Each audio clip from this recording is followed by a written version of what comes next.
Well, hello everyone. So I wanted to do a quick video because I did a darkness walkthrough video. And the darkness walkthrough video is actually going to be cool and boring at the same time. And let me tell you why. I have never done a full walkthrough video at Transworld. I've never done it, not once. Because I'm usually in the museum, and when people come through, I'm like greeting them and saying hello and whatnot. So tonight, I spent most of my time trying to solve problems, and I learned a lot about the darkness tonight and what needs to be done going forward. So I'm going to talk about that. But there's a reason why I wanted to film the darkness tonight, walking through. And when you watch the video, and I wanted to do this video before that video, and when you watch that video, you might be like, holy cow, Larry's like butting in front of people, and then he's making little comments. Some people might think, oh, those are rude. No, they're not rude. I'm trying to make a point. Everybody paid to go through, and they should be able to enjoy it the way they want, 100%. But I was making a point. So I got literally stuck in traffic jams multiple times. We did about 800 people. I think it was a little bit less. It was 700 and something. And we said we were only going to do 675. But a lot of people emailed and said, can you, we want to go with our friends. And so we added 15 here and 15 there. It wasn't a big deal. So it was like 750, let's say. It's only like maybe 50 more than we said we would do. So it really wasn't that big of a change, big of a deal. But the reason why I wanted to make the video of me walking through was to show you. I talked to a guy tonight who came to the Haunt Tour, and maybe if he watches this video, he'll be like, I was the one who told you that. He said he was at the Transworld show today, and he said some guy literally said to him, it's a ripoff. The darkness is a ripoff. It's totally a ripoff. He's charging too much when he charges this. I really don't care what the peanut butter and jealous crowd says. But I will tell you, and the guy told me he defended the price. And the price is not a problem. Just like Transworld charges $100 to get in that, or Legendary Haunt Tour charges, I think, $400. I don't even know what that is. When they do EHC, they have Haunt Tour packages, and I think they're like $270, $280. Very few people go. Very few people go because, the price is very expensive. But I wanted to make a video of me going through the darkness. To show you what it's like.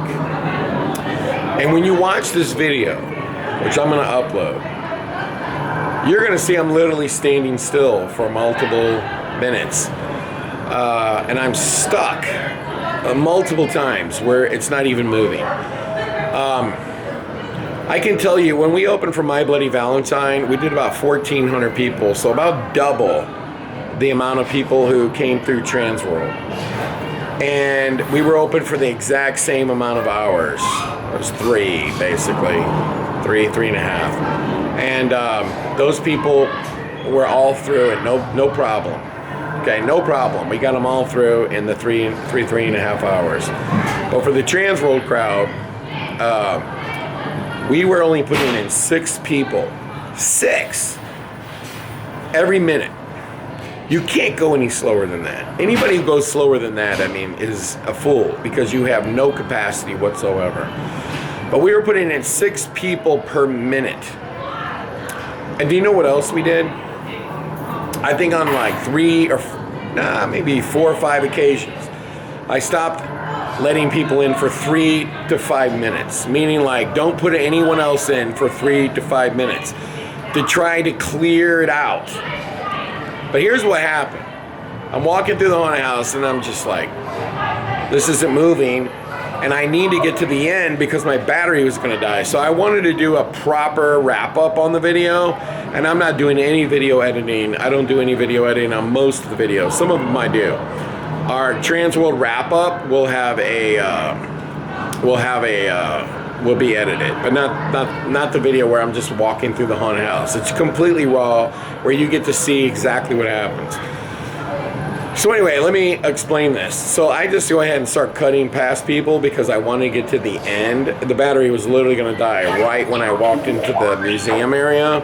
And so I was not able to do any kind of wrap up at all. I just said goodbye, and that was it. Because I didn't want it to die. Because if the battery died on me, it ruins the file, and it would be lost. And I wasn't going to do that again. It took about 45 minutes to walk through the darkness, and I even skipped a section. True, I skipped a whole section because it was so crowded. Anyway, I just kind of scooped past these people, and here's these two guys, and I'm not complaining at all. Like I said, I understand this is what happens. These are haunted house owners. They care less about the acting than they do looking at everything. And there's two guys just standing at the end of a hallway, and they're just kind of like staring around, and there's literally 100 people behind them, like waiting for them to move on. And they were completely, just because they were looking at everything. You know, what some of the other people should have done, if some people were going to do that, is just go past them. Go past them. But they didn't go past them. They didn't go past them. So it was just like, you know. Now, I want you to think. I want you to, like, work with me here. So, if we did a darkness tour, and we said it's $35, and we sold 2,500 tickets and ran it like we normally would, which is what people complain about. Sell the tickets like normal, $35. And by the way, I could open it to the general public at that point. But no, don't do 2,500, do 3,000. First off, we would have been here till 1 in the morning. And secondly, it just would have been one big long conga line all the way through the thing. That's what would have happened. On top of the fact that people would have been waiting about 2 to 3 hours to get in. That's what would have happened. And when you think about it, 750 people or whatever go through, and it's still like that. That's why, because of the limited amount of people we allowed to come, because of the limited amount of people, and by the way, it completely sold out, and a handful of people wanted to go still, we let them go to the gift store and buy a ticket. But with that being said,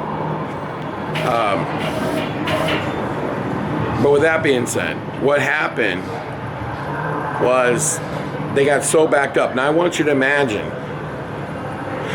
with as slow as the haunt industry walked through, which I completely understand, because they want to like see everything.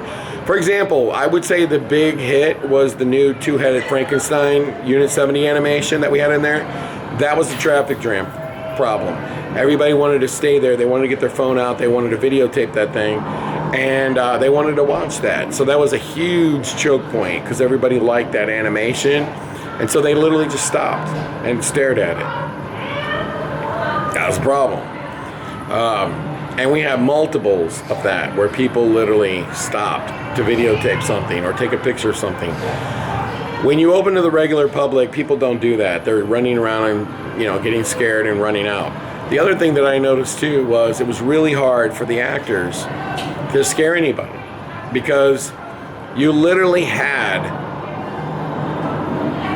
40 people just stopped cold because they're staring at stuff or they're touching it or wondering how this was made or trying to videotape everything. And literally the actors don't understand, hey, wait a minute, I'm used to like you keep walking and I wait a second and I get the next group. Yeah, I mean, this is what you do when you open for the haunt industry. People want to videotape it. They want to take pictures. They want to look at everything.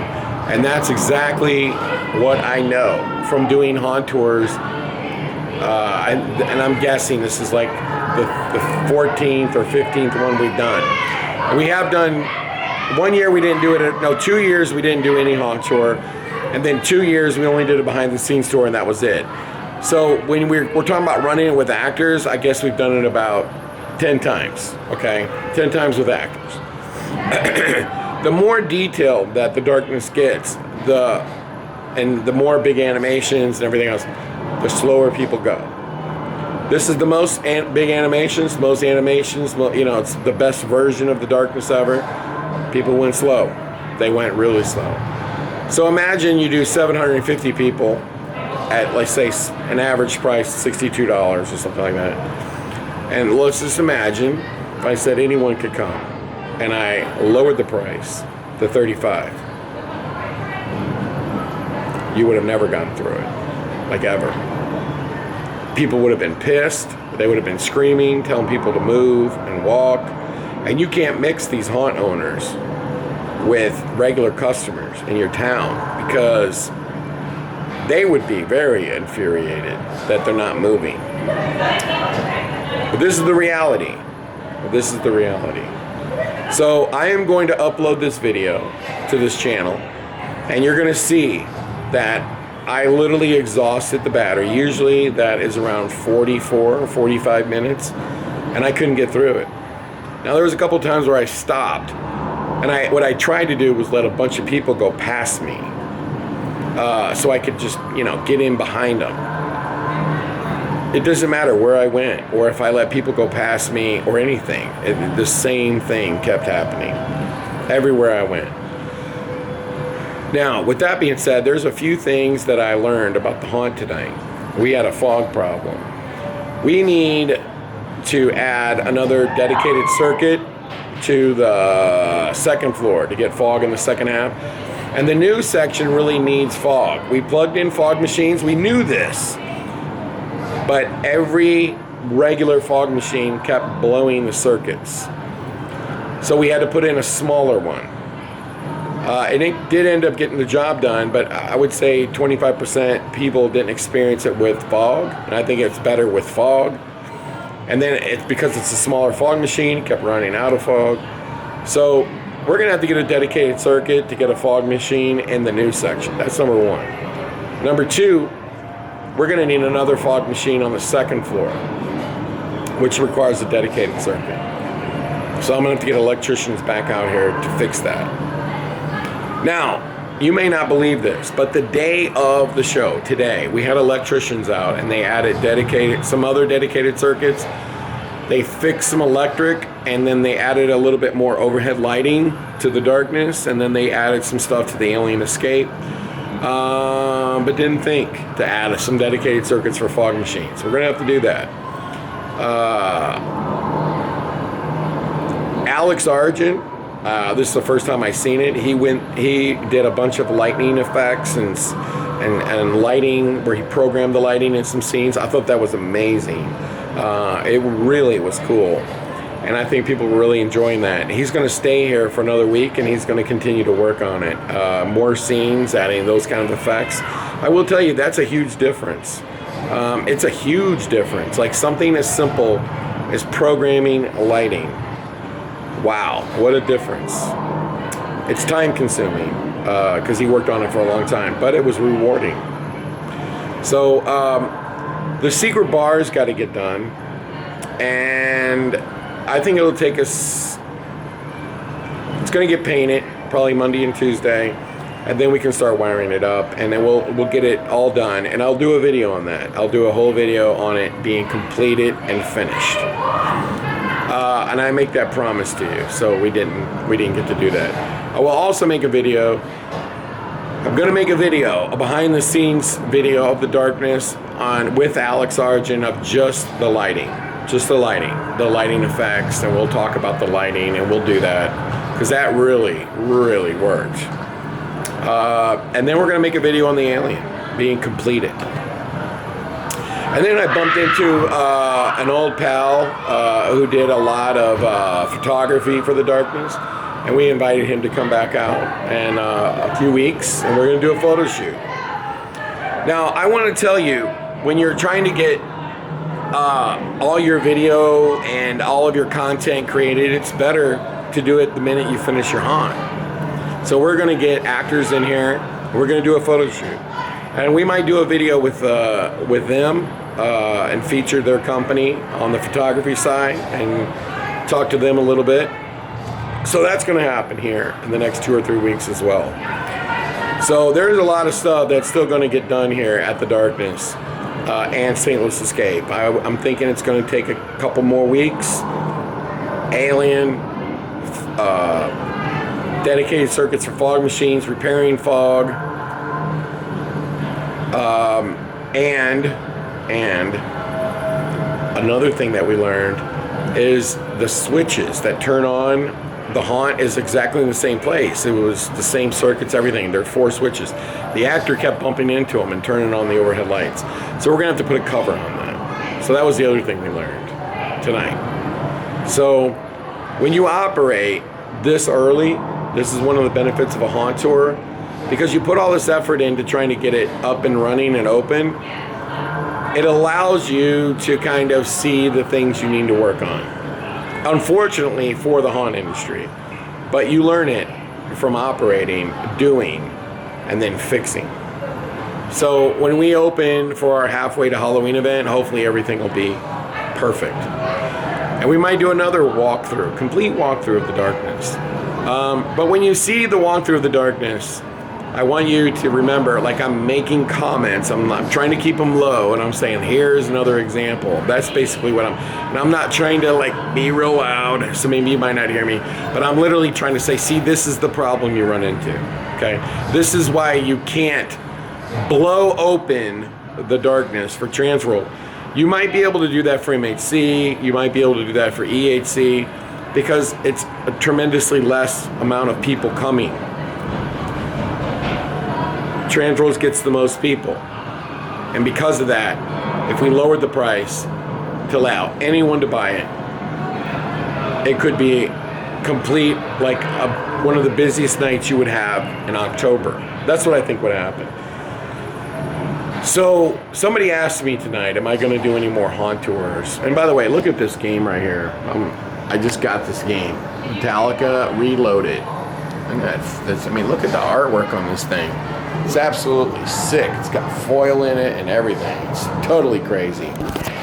So, somebody asked me tonight if I would do another haunt tour. Well, I will not ever do Lemp again. And look, Lemp is going to be open tomorrow. It's going to be open tomorrow. So you can still get tickets for the Lemp. It's darkness.fairticket.com. So Lemp still has about 150 tickets left, but most of them get sold on the day of the event anyway, so you're probably going to be able to get those tickets tomorrow. So anyway, there's that. Secondly,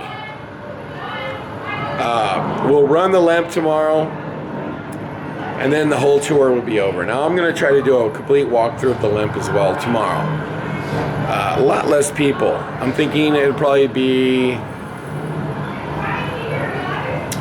about half as many as the Darkness, about half, I'm thinking. I'm also thinking a lot of people won't be going to the trade show tomorrow. They're going to come over to Soulard Mardi Gras, which is right in front of the Darkness, and it's the whole area. I've talked to so many people today say they're going to spend the whole day at the Mardi Gras. That's why, one of the reasons why I hope that Transworld never books the show again on top of Mardi Gras. Because a lot of people are going to go to the Mardi Gras, not the trade show. That's my expectation tomorrow. But somebody asked me if I would do another haunt tour. I will not do the Lemp again. That's done. I won't do it again. Because it's really, to me, it's not the greatest haunt. It's a great location. Great location. But it's not a haunt you want to see 500 times. The investment's not made there as it is over here. There's a couple reasons for that. One, it's in a very damp environment that rusts everything, rots everything. And secondly, I don't own the building. Why would I want to put all that effort into it? And thirdly, it doesn't do nearly as much attendance, okay? So I put the energy and the effort into the Darkness. Number one, I own the building, okay? That's number one. And number two, I put probably 45% of our effort into the Darkness and 45% of our effort into Creepy World. So what you saw out of the Darkness, we do an equal, if not more, amount on Creepy World, or it's about even. So that's my next project. That's what we will move on to. We will focus on trying to get the darkness all buttoned up first. Get the alien escape room buttoned up first. Figuring out what kind of staff we need for the darkness to open for halfway to Halloween. We'll start the advertising for that. And then everything shifts to Creepy World. Everything will be about Creepy World until all three haunts open. And that's kind of how it's going to roll. But I do want to say to the haunted house industry, the Transworld community, thank you for coming. Thanks for all the amazing comments. And I want you to hopefully watch this video that I'm going to upload where I try to walk through the darkness. And I did have to cut in front of a lot of people to make it. Otherwise, it would have been 50 minutes. It would have taken 50 to 60 minutes to walk through it at the pace that only 750-ish people walk through. Imagine that. And imagine me doing $35 ticket and inviting whoever wants to buy a ticket to come. Be a madhouse. However, financially, we would do probably 3 times the revenue. So I want people to know that it wasn't for money. It was for the people who really wanted to come and try to give them the best experience, even though they might not have had the best experience, only because people were walking through too slow. But that's what happens every time you do a haunt tour for haunted house owners. And I'm not just talking about the darkness, I'm talking about anywhere. That's what happens. And that's what happened tonight. But everyone loved it. They didn't really care as much about with the live actors as much as seeing the show. Seeing it, videotaping, taking photos, and that slows the line down drastically. And so here's my final thoughts. We did something that I don't know who else could have done all this work. And I would have gotten that secret bar done too if I wouldn't have gotten obsessed with trying to get that big Frankenstein in there, but that didn't go in, and it literally took days to figure out how to replace it after we tore everything up. And I would have got that secret bar done. So I'm very disappointed that we did not get that done. But we will get it done and we'll make a video of it. But the haunt, it just turned out fantastic. Everything worked out. A few hiccups, we'll fix them, we'll move on. But I want to give you back the timeline. And I want to say that I really vacillated on tearing televisions down because the thought of it gave me an aneurysm. Because I knew that, if you take one screw out of the wall, you have to go the whole way, and you have to figure out a way to replace it in such a short period of time. And that was really the biggest battle, was do you really think you can? First off, I was thinking to myself, could I really get it out in 1 week? What if it goes to 2 weeks? I'll be screwed. What if it goes to 3? I'm like, we got to make sure it gets out in a week. And it did. It took 1 week. And then we had to take some time off. But we also got the actors room done in the same period of time. It was, I think, right before. And then we had to clean up the shop again because we messed it up so bad, moving televisions in there. And then you had New Year's Eve, New Year's Day, and all that. And then there was, I think it was a few days. And then before we got back to a Monday. So yeah, it was 5 weeks it took to do that. And it was literally,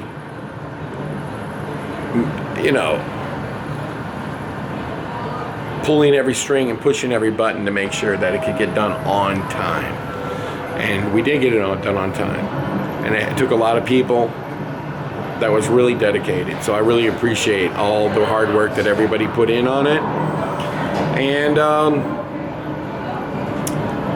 then what was really crazy is the haunt industry, you just have a disease. You just can't, nothing's good enough. So with the extra time, obviously that's when we said, oh, let's do the secret bar then. And then let's put another scene in the darkness. Why not? Oh, and let's get those big monsters up in the museum. Why not? It was just, and I forgot, we did the gift store as well. And we built the alien. This has been insane. So now, as we bring all of this to a close, let me say, doing another haunt tour, I don't know that I want to do another big renovation to this haunt, a thing here or there. So if I were to do one again, it would only be here, and it might go back to just being a behind the scenes tour or nothing. And maybe I should just drop the price to $35, let anyone come as a last hurrah. Who knows? Who knows if Transworld will stay in St. Louis beyond the next couple years. So who knows? I don't know. But I want to thank everybody who came to the tour, and I want to thank everybody who watched these videos and came up and talked to me about it. I really appreciate it. Now, tomorrow I'm going to upload the video of the darkness so you can see just how long it took me to get through, plus cutting past people and skipping a whole section and not even being able to cover the museum or the gift store. So imagine, it was a 60-minute plus adventure, and the battery just wouldn't last that long. So now I'm going to try to head to Transworld, and I'm going to videotape some of the booths there.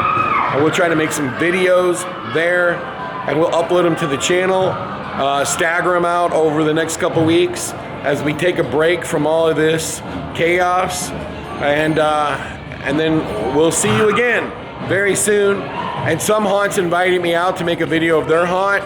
If you would like us to come out, leave us a message, and we would be happy to do that. Until then, everybody, you take care, and we'll see you very soon. And by the way, one of the other things we didn't do was where we're replacing that hole over there with a Mario hole. We didn't get that done, but we'll get it done. And until then, you guys take care, and we'll see you soon.